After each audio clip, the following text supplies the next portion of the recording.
बचन महाराज साहब, बचन 35। जोग। बगैर जोग के ज्ञान नहीं होता और चैतन्य शक्ति सब पर हावी है। इससे बढ़कर और कोई ताकत नहीं है। शास्त्र में भी जोग की ऐसी ही महिमा की है, मगर लोग जोग तो करते नहीं, पुस्तकें पढ़कर ज्ञानी बन बैठते हैं। जोग किसी चीज से मेल करने को कहते हैं।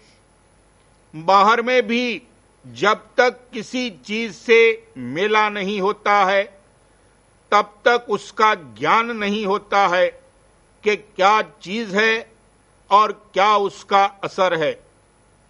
स्थूल इंद्रियों द्वारा जब चैतन्य धार किसी चीज को स्पर्श करती है, तब उसका ज्ञान होता है और जो कुछ उसकी खासियत है, मसलन खुशबू, रस वगैरह मालूम होती है, वैसे ही मालिक का ज्ञान तब होगा जब उसकी कुदरत की शक्ति, जिसने की रचना की है और सबकी संभाल कर रही है और घट घट में प्रेरक है, उससे इसकी चैतन्य धार का जोग होगा।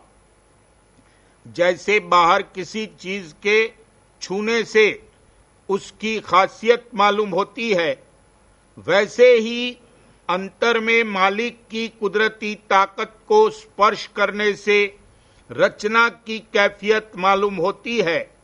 यही सच्चा ज्ञान है। और मालिक का ज्ञान जो लोग बताते हैं, मसलन किस तरह उसने रचना की है, वो सब कथन मात्र है, क्योंकि ऊपर की चैतन्य धार का तो उनको पता ही नहीं है।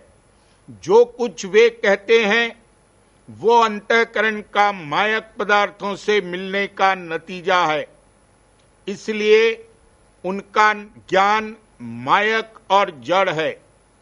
ज्ञान से ये भी मतलब है कि जिस चीज का ज्ञान हो उस पर हुकूमत करना। जैसे बिजली का जब लोगों को ज्ञान हुआ तब उस पर हुकूमत कर सकते हैं, वैसे ही जब मालिक की ताकत का ज्ञान आवेगा तब उसकी रचना पर ये हुकूमत कर सकेगा।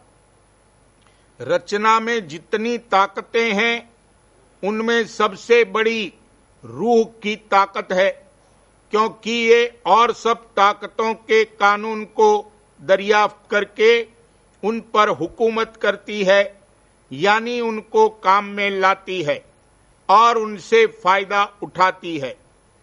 ये बात और ताकतों में नहीं है। इससे रूह का सब ताकतों पर हावी होना साबित हुआ। मगर कोई कहे कि रूह से भी बड़ी और ताकत हो सकती है, जो रूह के कानून को दरियाफ्त करके रूह पर हुकूमत कर सकती है, जिसकी कि हम लोगों को खबर नहीं है, तो ये बात गलत है। क्योंकि अगर उस ताकत में भी दरियाफ्त करके हुकूमत करने की कुदरत मौजूद है, तो सूरत यानी रूह से कोई ज्यादा ताकत नहीं हुई, यानी यही कुदरत सूरत में भी मौजूद है। सिर्फ दर्जे का फर्क हुआ। जैसे सूरत के भंडार में ये ताकत विशेष है बनिस्बत धार के। अलावा इसके चैतन्य में ज्ञान यानी जानने की ताकत है।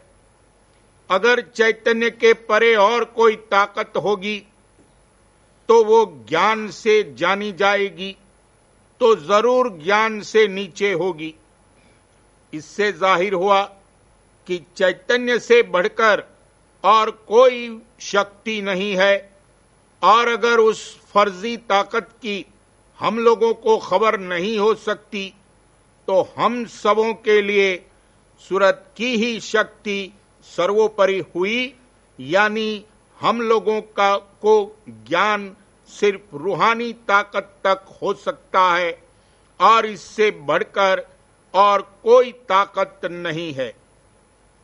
जब राधा स्वामी दयाल की आमतौर पर ये मत प्रकट करने की मौज होगी, तब सब जीवों का घाट बदला जाएगा।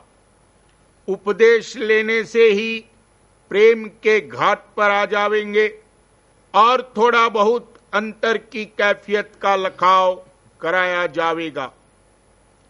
तब इस मत की महिमा साफ तौर पर समझ में आवेगी और दया की परख होगी कि किस कदर राधा स्वामी दयाल अपने बच्चों पर दया फरमा रहे हैं।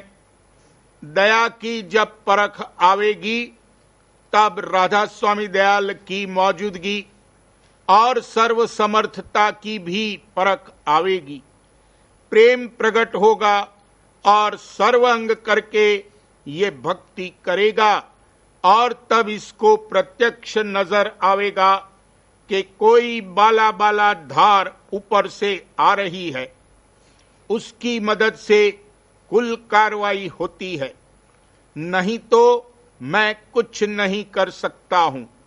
और ये अपने को निहायत नीच और निबल समझेगा और जितने मत हैं उनको इस कार्रवाई की खबर भी नहीं और अपना आपा ठानते हैं, इसलिए प्रेम नहीं आता। जिस काम के करने से कि प्रेम आवे और अहंकार पैदा न होवे, वो गुरुमत है, और जिस काम के करने से कि अहंकार होवे और प्रेम न जागे, वो मनमत है।